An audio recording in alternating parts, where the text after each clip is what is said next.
दोस्तों, काफ़ी साथियों के मैसेज और फ़ोन इस पीरियड में आए हैं कि आज की डेट जो लगा था पिनिक पानी मोहंती और सुप्रीम कोर्ट में, उसके बारे में कोई अपडेट है कि नहीं,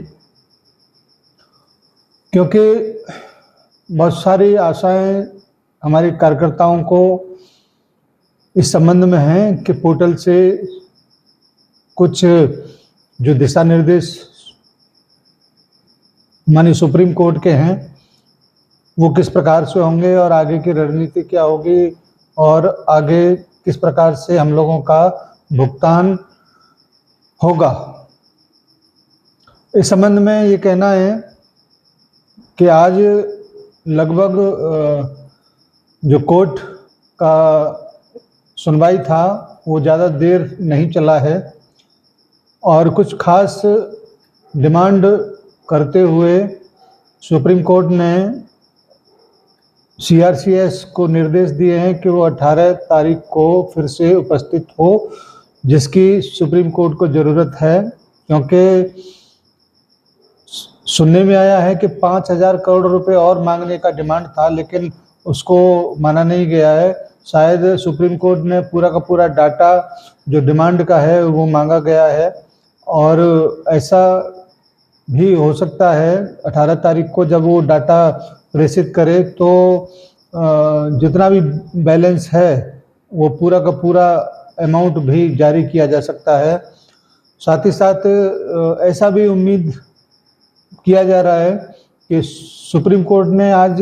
ज़्यादा तो कुछ टिप्पणियां नहीं किया है और न ही किसी के बारे में सुना है, तो जब अगली बार सुप्रीम कोर्ट इस संबंध में सुनवाई करेगा तो सहारा के पक्ष को भी जरूर सुनेगा, क्योंकि 5,000 करोड़ रुपए का जो भुगतान है वो लगभग 2 साल के पीरियड में हुआ है और जबकि सुप्रीम कोर्ट इस बात का भी संज्ञान जरूर लेगा कि 1,08,000 से अधिक लोगों का भुगतान पेंडिंग है। इस प्रकार से बहुत ही धीमी रफ्तार से अगर ये कार्रवाई पेमेंट का चलेगा तो आप कितने दिन में भुगतान कर पाएंगे, इस प्रकार की टिप्पणियां के बारे में सुना गया है। क्योंकि हम लोग भी सुप्रीम कोर्ट की शेयरिंग में शामिल होने वाले थे, लेकिन काफ़ी मशक्क़त करने के बाद भी, क्योंकि वो बहुत ही कम पीरियड के लिए चला है, हमने जब सारी कोर्ट रूम को जब चेक किया तो कहीं पर भी उस संबंध में कोई जानकारी हमको नहीं मिला,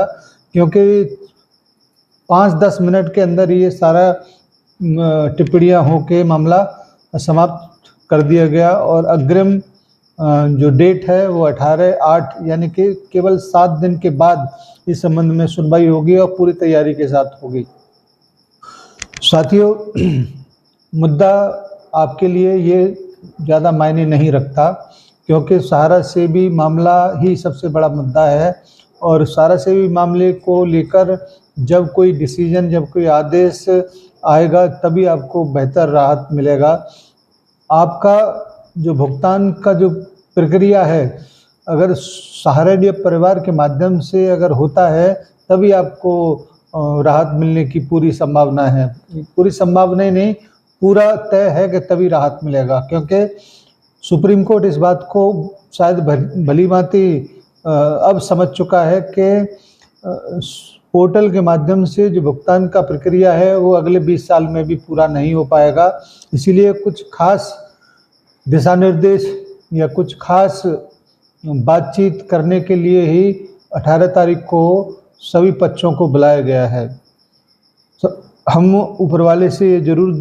दुआ करेंगे कि 18 तारीख को जब हेयरिंग हो तो एक ठोस नतीजा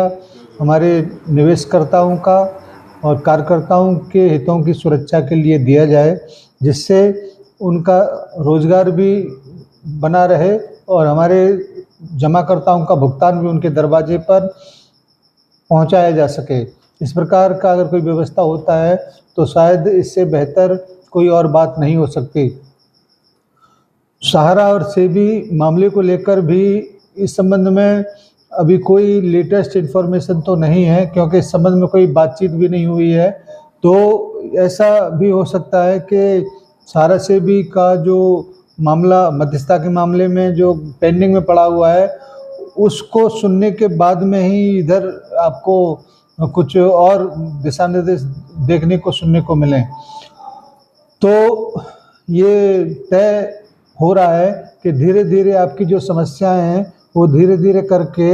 एक जगह पर आकर इकट्ठा होता जा रहा है और जब उस समस्याओं के बारे में सुप्रीम कोर्ट के पास इस संबंध में बात किया जाएगा तो कोई न कोई रास्ता ऐसा जरूर निकलेगा जहां से हमारे करोड़ों लोगों को राहत मिल सके।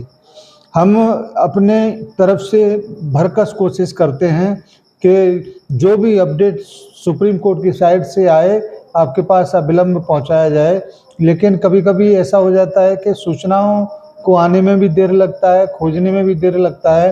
तो ऐसा हो सकता है कि आपको लगेगा कि पता नहीं आज हुआ कि नहीं हुआ, मगर बहुत सोचने समझने के बाद ही हम लोग आपके बीच में अपनी बातों को लेकर आते हैं। सभी मेरे कर्तव्योगी साथियों से मेरा विनम्र अनुरोध है कि इस प्रकार की तमाम तरीके की बातें मार्केट में या सोशल मीडिया पर जब आधी अधूरी बातों को लेकर कोई बात होती है तो तमाम कन्फ्यूजन क्रिएट होते हैं। इन सारी चीज़ों को रोकने के लिए आपका ये दायित्व बनता है कि जो भी सूचना हो उसको जांचें परखें, तभी आप आगे की तरफ फॉरवर्ड करें। साथियों, ये बात आपको भी समझना पड़ेगा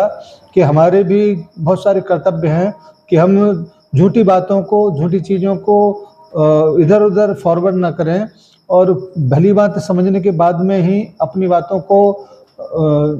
अपने कार्यकर्ताओं तक या निवेशकर्ताओं तक पहुंचाने का काम करें। आपके लिए हम लोग इस प्रकार की न्यूज़ लेके आते हैं, इस प्रकार का खबर लेके आते हैं। और मैं अपने साथियों से भी ये ज़रूर कहना चाहूँगा कि जो भी खबर आपको हमारे माध्यम से मिलता है वो अपने निवेशकर्ताओं तक और कार्यकर्ताओं तक अवश्य शेयर करें, जिससे कि ज़्यादा से ज़्यादा लोगों के पास इस प्रकार की खबर पहुंच सके। अब 18 तारीख का वेट करते हैं और 18 तारीख के बाद शाम के टाइम पर जो भी सूचना होगा हम आपके बीच में ज़रूर लेके आएंगे। और इस बीच में कोई और खबर अगर आती है तो उसको लेकर भी ज़रूर आएंगे। हमारा उद्देश्य केवल यही है कि जितनी भी सूचनाएं आपके पास हम लोग पहुंचा सकते हैं उसका एक सशक्त माध्यम यथार्थ है। और अगर आपने यथार्थ को सब्सक्राइब नहीं किया है तो कर लें, जिससे कि आने वाली महत्वपूर्ण सूचनाओं के नोटिफिकेशन आपके पास तक पहुंच जाएं। उद्देश्य पवित्र है तो निश्चित रूप से मंजिल मिलेगी। चारणीय परिवार की ओर से जो भी सूचनाएं हम लोगों के पास पहुंचती हैं वो सूचनाओं को भी हम लोग आपके पास तक पहुंचाने का काम अवश्य करेंगे। धन्यवाद आज के छोटे से अपडेट के लिए। मुझे उम्मीद है कि आप अपने जमाकर्ताओं तक, कार्यकर्ताओं तक इस सूचना को जरूर पहुंचाएंगे कि आज का जो हियरिंग था वो छोटे से पीरियड का था। काफ़ी सारे निर्देश दिए गए हैं CRCS को और हो सकता है कि 18 तारीख को उसका परिणाम आ जाए।